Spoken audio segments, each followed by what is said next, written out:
Welcome back to the channel and welcome back to another quick pick prediction video. In this video, I'll be predicting the light heavyweight bout between Johnny Walker versus Iwan Cutelaba. And how I see this one right here is I'm gonna go average confidence Johnny Walker to beat Iwan Cutelaba. Cutelaba like what 6 feet 6'1", Johnny Walker like 6'6". Johnny Walker like 82-inch reach, Cutelaba got like 75-inch reach. So a big height advantage, a big reach advantage.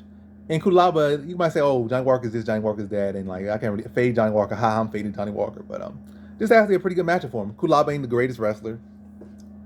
It's not like Johnny Walker has had necessarily a bad history with wrestlers. He hasn't. For the most part, he has a positive record against wrestlers, for the most part. And cause he's chinny, but as far as in UFC, the Corey Anderson fight, Corey Anderson didn't really ever. I think he dropped him a couple times, but he never really. It wasn't like he knocked him out cold. It was like a standing knockout. So as bad as the chin was, it was a standing knockout.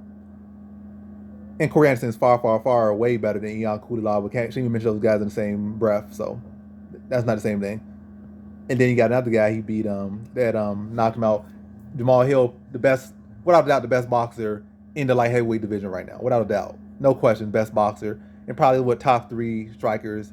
And he got to fight for that. And he could definitely end up right now being actually the best striker in the light heavyweight division. Like he definitely has a good shot at making that. So top 3, top 4 best striker. So it's not like he lost to just anybody. Cutelaba is that by no means on any top striking thing. No, definitely not on no top fight IQ thing. So a low IQ fighter just kind of walks forward and swings big sloppy shots. That's what Cutelaba is. He has a wrestling background, but as far as MMA, he just tries to bully. He's just like a low tier bully, or maybe a middle of the pack bully or something like that. So he's walk forward, throw cautious win, swings wild. And if he can distract him at like a Khalil Roundtree, he will do that. Like when he see a guy like Khalil Roundtree, his brain will start working a little bit like, this guy's grappling is terrible. I'm gonna take him down and I'll ground and pound him. Like he'll find an easy right out.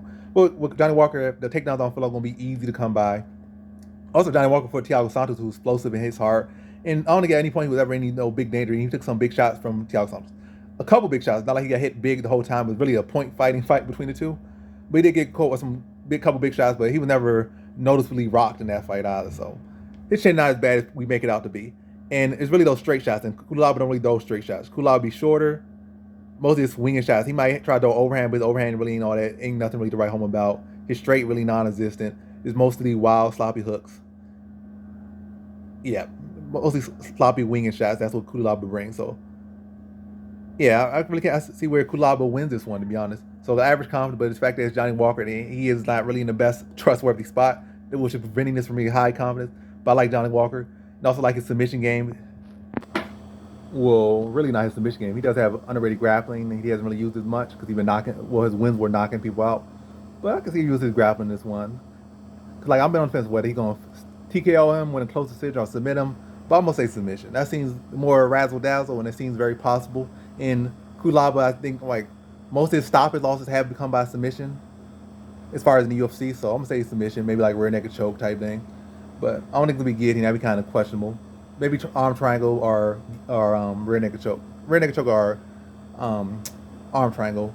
But either way, I feel like it's a case where he's gonna be able to take advantage of Cutelaba trying to cover all that range, just swinging wild, probably catch him with head kicks up top, probably even touch him with a flying knee a couple times to catch him with a hook. If he can try to come and hook him, probably blast him with kicks, use that reach to full advantage, use that footwork. The style we were starting to see develop against Thiago Santos, and obviously didn't really get a chance to fully play out against Jamal Hill. Jamal Hill quickly turned his lights out. But again, both those guys, all those guys, better fight IQ, better technique than Cutelaba. So yeah, probably see him use the movement a lot. Having Cutelaba trying to come in and swing wild, getting met with counters, getting met with kicks to the body, and just trying to cover all that range, just swing wild with hooks and just coming up short. Probably trying to force a couple takedowns, just drain himself out. But definitely, could look okay early. But the better he looks early, the better he looks early, direct correlation with how quickly he's going to fade. Because he's going to make it look good, he's going to have to work very hard because he don't have the technique or the brain. So it look good for Cutelaba was going to cause major cardio points. And so he looked good like trying to force takedown, trying to go full grit slams just to not really get the control he wants to do it. Like he could do that if he wants, try to go out there deadlift and do all that bodybuilding stuff. I'm not saying he's a bodybuilder. He want to do all that strenuous activity because the technique not there, the setup's not there, the technique, the mental not there to get the clean techniques and clean control. not able to properly cut the cage off. Like I said, he can force it, like just to try to sprint there, try to power lift those takedowns out of him. But all like I said, all that's gonna do is aid in him getting tired quicker. But for the most part, I just feel like he's not gonna be able to do nothing of substance for a prolonged period of time. For the most part, he can be not be able to cut the cage off, be getting met with kicks, met with punches, and just have the fight, from a mile away. You got a guy like 6'6", long legs, very explosive, very athletic, and you don't really have the tools to, exploit his weaknesses. I don't feel on Cutelaba's side, but yeah, I see Cutelaba coming up short, getting picked apart from distance. But hey, like I said, Cutelaba going to try to go out there and make something happen, and like be okay for maybe the first round, might even steal that first round or take that first round. But as fights start to settle down, you're gonna be more at the end of that range and not be able to cover again, not having the technique and no longer having the pop and the energy anymore, and just be at the distance, probably catching kicks and catching like 10 kicks to throw one big punch and looking for that big shot, which also is his very path to victory. Like he could be like need that one big shot he lands, sloppy as it may be, might not walk out, but I ain't leaning to that. So I think more so it could be maybe at best a good first start round for him, but going to fade and Walker's most story to fight Walker or this fight with Walker's movement, attacking from range, and taking advantage of his non-existent defense, probably hurting him, then taking him down when he gets tired. Cutelaba probably gonna try to go for a little ugly guillotine. You know how low his fight IQ is. Yeah, try to go for an ugly sloppy guillotine.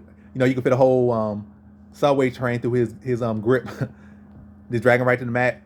Quickly mount a tired Cutelaba, start landing some ground and pound, busting his face open, having bleeding out the eyes. Then gonna turn over, then Walker gonna sink in the rear naked choke, third round submission, rear naked choke. So in this one, I got Johnny Walker via third round submission.